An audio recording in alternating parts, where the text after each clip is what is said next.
Germany's request for the missile remains unresolved. That unresolved status drives the core challenge.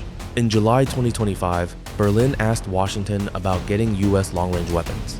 Its focus was on Typhon launchers and Tomahawk cruise missiles. Germany saw these weapons as a temporary fix for a gap. Europe admitted it could not close that gap quickly on its own.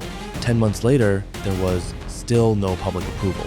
There was no letter of offer and acceptance. There was no official rejection either. The request stayed open long enough to give Germany hope, but unresolved long enough that Germany had to keep planning as if the weapons would not arrive. Yet the weapon had not been denied. It had been delayed due to strategic uncertainty. That delay brought another problem for Germany.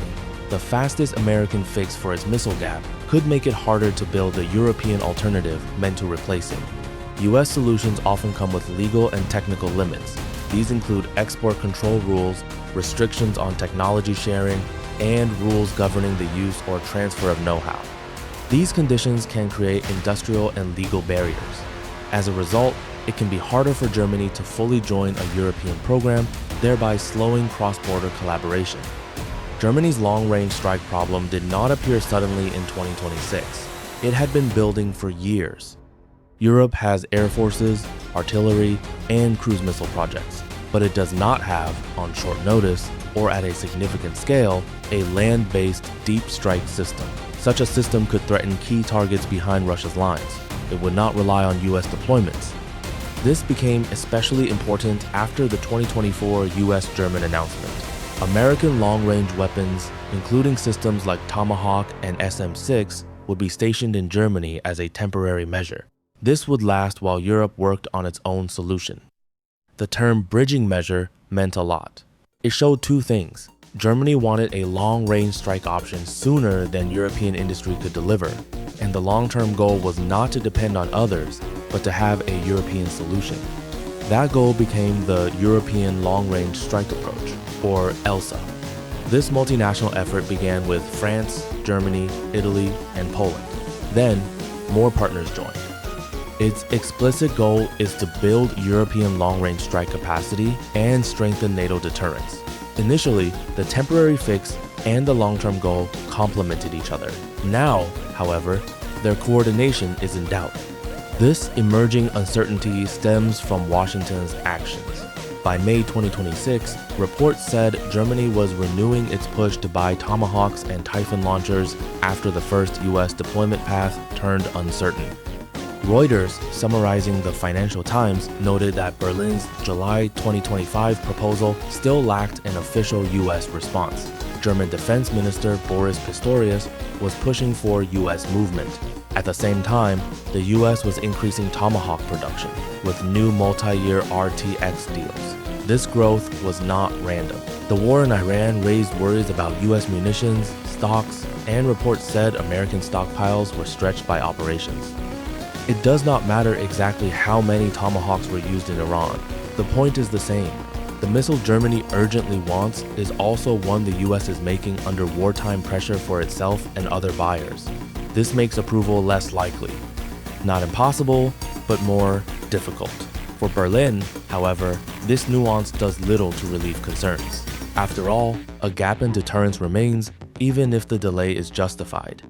In the fictional procurement review at the center of this scenario, Germany's defense ministry is presented with a solution that appears, at first glance, to dissolve the problem. If direct shipment schedules are uncertain, produce more in Europe.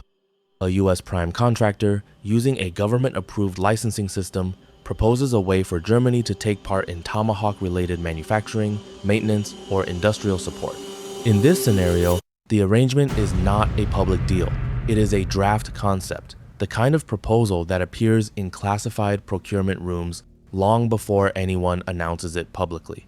The advantages are evident. Germany gets a faster path to a proven long-range strike ecosystem. It strengthens the domestic industry, it reduces dependence on whatever quantity can be spared from existing US inventories. It gives Berlin a concrete answer. ELSA develops more slowly. The document is long and technical, but the offer is attractive. The catch, however, lies in three primary export control risks: legal limitations on future technology transfers, operational constraints on multinational collaboration, and strategic barriers that could undermine Germany's ability to participate fully in a European-led program. On page 134 of this fictional draft, a phrase changes everything. Transfer technical data, defense services, production know-how, and any resulting controlled outputs may not be retransferred or sublicensed without prior written approval from the US government. They may also not be disclosed to unauthorized third parties without written US approval. To an export control lawyer, that language is routine, but for a German strategic planner working on ELSA, this introduces a major problem.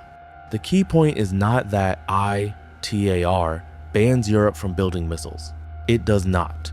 The key point is that US origin defense technology comes with downstream control. The United States requires prior authorization before recipients retransfer controlled defense articles, services, or technical data to third parties. That is not a secret mechanism. It is one of the basic features of the US export control system. Normally, that condition is considered just a compliance issue. Here, though, it shapes the overall strategy. ELSA is multinational by design. It aims to pool European governments, companies, engineers, test infrastructure, and technical knowledge into a sovereign strike program. Germany's value is not just money. It brings industrial mass, procurement, clout, and engineering skills. Now imagine Germany obtains detailed US licensed know-how for a long-range missile system while also joining ELSA. For example, a German engineer might work on Tomahawk launcher integration under a US license. She might later join a multinational team designing a new European launcher interface. During a discussion, she could mention a manufacturing process or guidance algorithm learned from the US project. She may need to pause and check if it is controlled technical data. She would need formal US approval before continuing. Even routine troubleshooting could stop until legal teams check what expertise can be shared, what counts as general expertise, what counts as controlled technical data, what can be discussed freely within a European consortium, what needs permission first. The core problem is compartmentalization, not a dramatic legal violation. Instead, the real issue is compartmentalization. Germany can remain in ELSA and pursue a US origin missile capability. However, unless Washington grants specific authorizations, Germany may have to build internal walls between the American solution and the European project. This is precisely where strategic independence needs cross-pollination. So, the missile bridge could arrive. Knowledge, however, might not be able to cross that bridge. That is the dilemma the fictional review room faces before any agreements are signed. A German official asks the obvious question: can the agreement encompass a pre-authorized carve-out for NATO-only or ELSA-related technical sharing? The American answer is not never. It is submit the request. This routine answer, however, ushers in strategic risk. Because a capability gap exists on one clock and export control review runs on another, Germany wants a solution now. ELSA aims for independent growth over several years. Washington may support both plans, but the legal paperwork linking them moves slowly and is reviewed case by case, clause by clause. No one needs to act in bad faith for Europe's choices to be constrained. This complexity defines the true challenge for Germany and Europe. The most important geopolitical effects of export controls often do not come from a government saying no. They come instead from governments saying yes, subject to authorization. When that authorization is delayed, partial, or uncertain, it can change what the recipient chooses to build. The condition does not cancel the project. Instead, it shapes and may limit the project before launch. This is why the German Tomahawk request matters beyond one missile. If the United States had simply refused, Berlin's options would be painful yet clear. Accelerate ELSA, fund domestic alternatives, buy elsewhere, accept the delay. If Washington allows a short-term US option with tight controls on later technology use, the choice is tough. Germany would get new capabilities sooner, but it might face a legal barrier. That could prevent that tech from easily supporting the preferred European program. If Washington neither approves nor refuses, Germany remains suspended between the two. Thus, the request remains unresolved. ELSA continues. The gap persists. With each month of delay, unconventional options grow more appealing. This is why reports that Germany has looked at non-US options, including Turkish long-range missile proposals, are important, even if these choices are still politically sensitive, technically unproven, or uncertain in terms of procurement. The Turkish option, for example, could be available sooner than some European alternatives and could offer more flexible technology transfer terms. But it raises concerns about how well it would work with NATO, its reliability, and long-term support.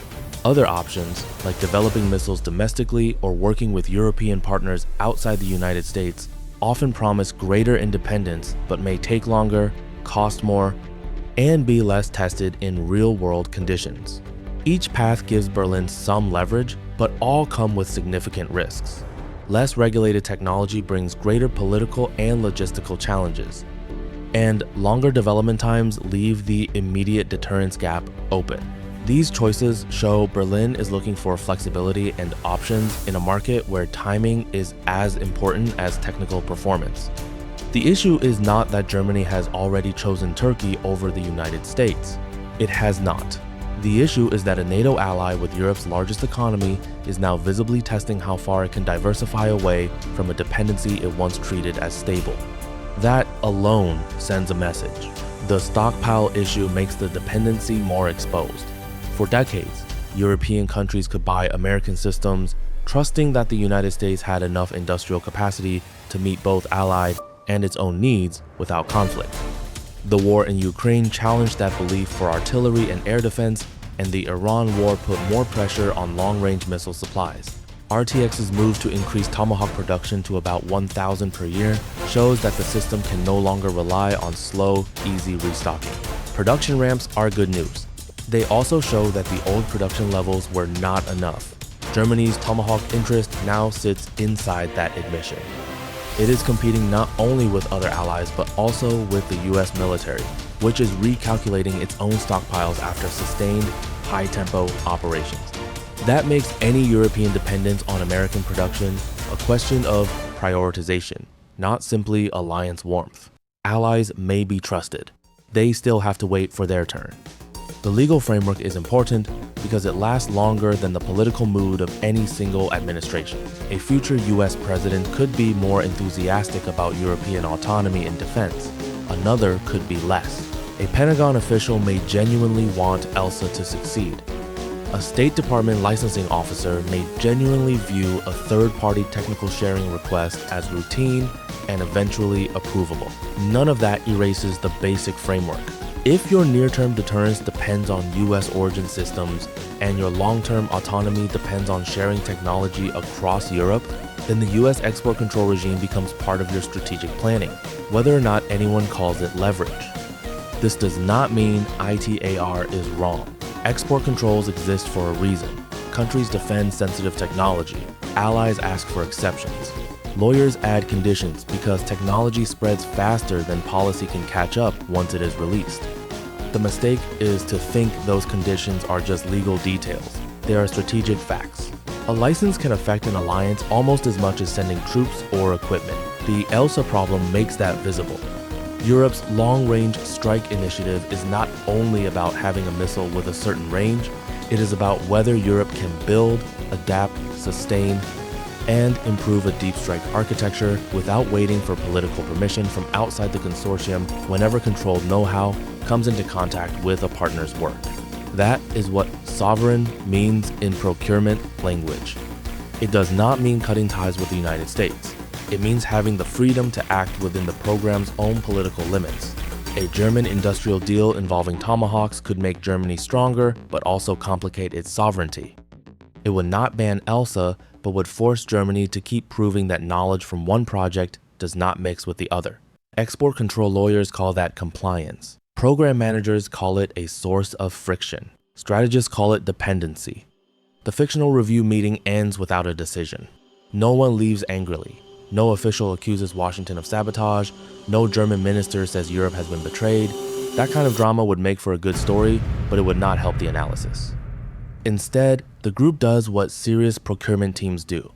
They ask for a legal clarification, request specific authorization language, and commission a memo to determine whether ELSA participation can work with the proposed US licensed deal without imposing too many limits on Germany's role. There are possible policy steps, though none are easy.